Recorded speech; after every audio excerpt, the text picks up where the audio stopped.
el infierno. ¿Qué se entiende por infierno? También vamos a hablar someramente sobre el lago de fuego. Para los cristianos es un tema bastante importante. Forma parte de su teología. Debemos estudiar nosotros por cuenta propia, buscando aquí, allá, más allá, en todos lados. Si los temas fuesen fáciles, no haría falta estudiar. Con hacer una lectura ya sabríamos todas las cosas. Pero con las escrituras no es así. Hay que buscar aquí y buscar allá, como acabo de decir. La palabra infierno aparece 13 veces en la Brit Hadashah, con el mal llamado Nuevo Testamento. Aparece 7 veces en el libro de Mateo, 3 veces en el libro de Marco, una vez en el libro de Lucas, una vez en el libro de Santiago, una vez en el libro de Pedro. En Mateo, las 7 veces son Mateo 5:2, Mateo 5:29, Mateo 5:30, Mateo 10:28, Mateo 18:19, Mateo 23:15, Mateo 23:33. Esas son las 7 veces que aparece Mateo. Y en Marco, aparece en Marcos 9:43, Marcos 9:45 y Marcos 9:47. Están seguiditos allí. En el libro de Lucas aparece en Lucas 12:5 y en Santiago aparece en Santiago 3:6. En segunda de Pedro aparece en segunda de Pedro 2:4. La etimología de la palabra infierno, esa palabra, aunque acabo de decir los textos bíblicos donde la hemos leído, no aparece en las escrituras. Es un vocablo que viene del latín, que significa inferno, que hace referencia a la palabra inferior. Es decir, la palabra infierno hace referencia al mundo inferior, donde habitan los muertos desobedientes en su vida. Eso es lo que explican las denominaciones. Entonces la palabra infierno significa lugar inferior. Entonces, la pregunta: ¿la Biblia habla del infierno?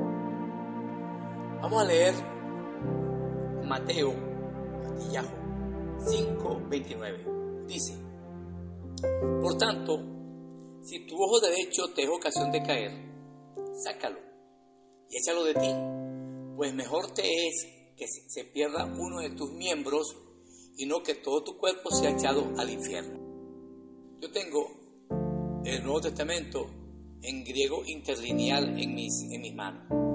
Lo compré en el año 1996. Lo compré en esa fecha. No conozco griego.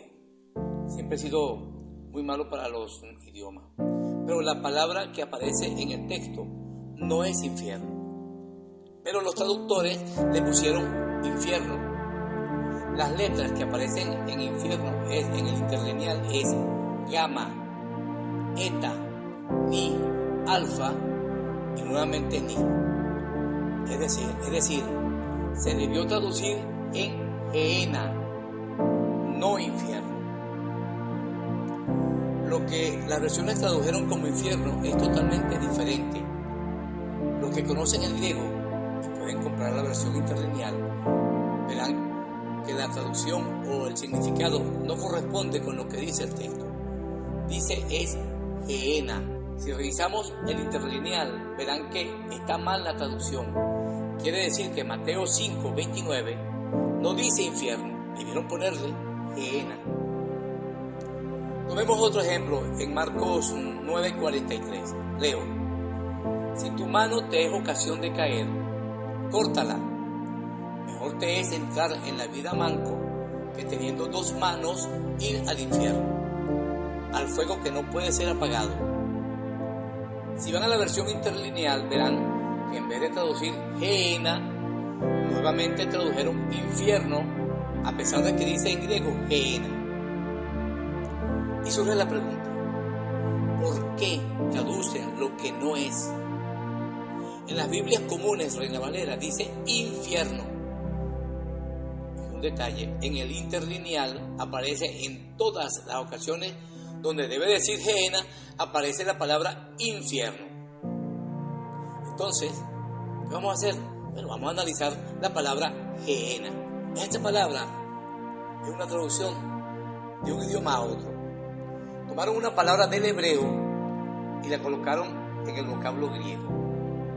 Gehenna representa Geinón en hebreo y Gehenón en griego. ¿Qué significa Inón? En hebreo es Geinón. Para saber el significado tenemos que buscar en la Biblia hebrea, en el mal llamado Antiguo Testamento. Vamos a buscar Jeremías 7:31. Dice: y han edificado los lugares altos de Tofec, que está en el valle del hijo de Hinón, esta es la palabra, para quemar al fuego a sus hijos y a sus hijas, como yo no les mandé, ni subió en mi corazón. Es decir, que los valles altos del Hinón, era para quemar a sus hijos. Quiere decir que Hinón es el nombre del valle del hijo de un caballero que se llamaba Hinón. Lo dice Jeremías 7:31, lo pueden leer. Es lamentable. Israel hacía sacrificios humanos. Lo podemos leer también en Segunda de Reyes 21:6. El peor rey que aparece en la Escritura se llama Manasés. Sacrificó a su hijo, hizo altares idolátricos en la casa del Todopoderoso. Este Manasés es el hijo de Ezequías, el rey que el Todopoderoso le aumentó 15 años. No sé si se recuerdan, solo cuando Isaías habló que le aumentó los 15 años, tal que sé yo. Lamentablemente, los pueblos siguen a sus reyes porque son sus ejemplos a seguir. Los gobernados hacen lo mismo que hacen las cabezas del Estado. En mi país, los líderes políticos tienen creencias importadas que tienen que ver con la hechicería. Y lamentablemente he visto pastores imponiendo las manos a estos gobernantes que practican la hechicería. Por la televisión lo he visto y por las redes. Y hasta le han dado el púlpito. Y por eso el pueblo sufre las consecuencias. Un país tan rico como es mi país, Venezuela, sufre penurias debido a lo que practican los gobernantes. Y como dije, el pueblo es el que sufre. Los errores de los gobernantes los sufre el pueblo. ¿Se acuerdan de David cuando hizo el censo? ¿Quién sufrió las consecuencias? El pueblo. Otros textos que dicen lo que hacían lo podemos ver en Ezequiel 16:20. El lugar donde sacrificaban a sus hijos se convirtió en sinónimo de un lugar maldito. Se convirtió en botadero de basura que se quemaba. Esa práctica abominable lo vemos en otros textos. Por ejemplo, fíjense ustedes, en Jueces 11:30-31. ¿Se acuerdan de aquel hombre que hizo votos de sacrificar a la primera persona que le saliera al encuentro? Bueno, esa era una práctica común en gran parte del mundo. Claro, él dijo: al que me salga al encuentro yo lo sacrifico, porque no se pensaba que la que le iba a salir al encuentro era su hija. A este lugar donde los reyes de Israel hacían esas prácticas, llegó a ser el basurero que ardía todo el tiempo. Se llamaba Hinón. En ese lugar considerado maldito, nadie más vivió allí. Quedó como basurero donde había de todo tipo de inmundicia: perros muertos, gatos, cabros seguros comiendo, jurungando la basura, tal como se ve hoy en día en los botes de basura. Bueno, ese ejemplo lo tomó Yeshua para explicar el futuro de los que están sin Elohim. La palabra infierno no aparece en las Escrituras, es una mala traducción. Y esa palabra infierno apareció en las Escrituras desde el siglo IV en adelante. Claro, el concepto viene por un profeta o filósofo llamado Platón, autor griego. Es una doctrina pagana de la influencia helenista que han sembrado en la cristiandad una secta o una creencia en la inmortalidad del alma.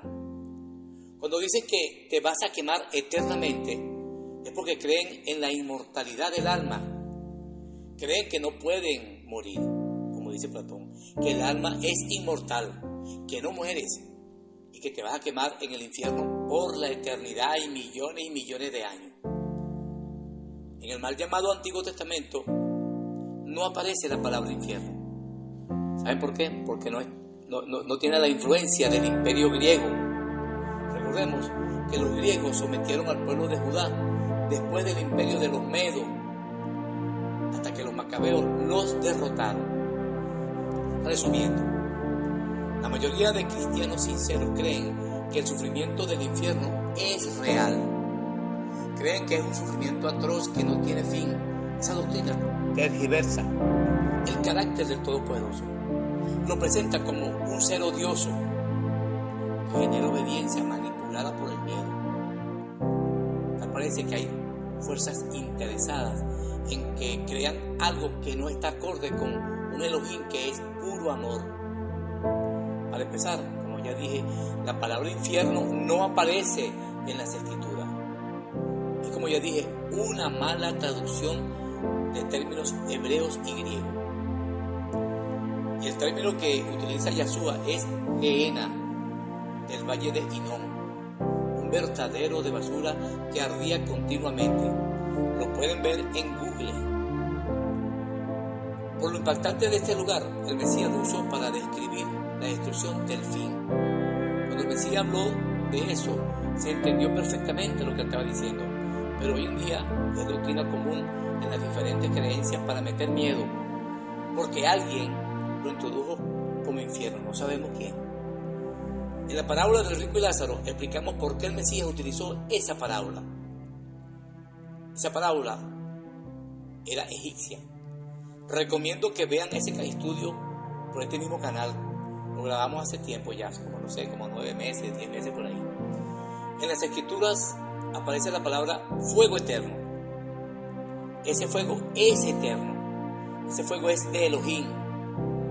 Lo que se quema con ese fuego sí no es eterno. Lo que es eterno es el fuego, porque es fuego divino. Se puede ver en las Escrituras cuando se envió fuego eterno a las ciudades de Sodoma y Gomorra, que fueron consumidas con fuego eterno. Pero hoy no están ardiendo. Eso lo podemos ver en Judas 7. Los que rechazan la salvación recibirán el castigo del fuego eterno. ¿Y qué pasa con ellos? Vamos a ver el Salmo 21:9. Dice: los pondrás como horno de fuego en el tiempo de tu ira.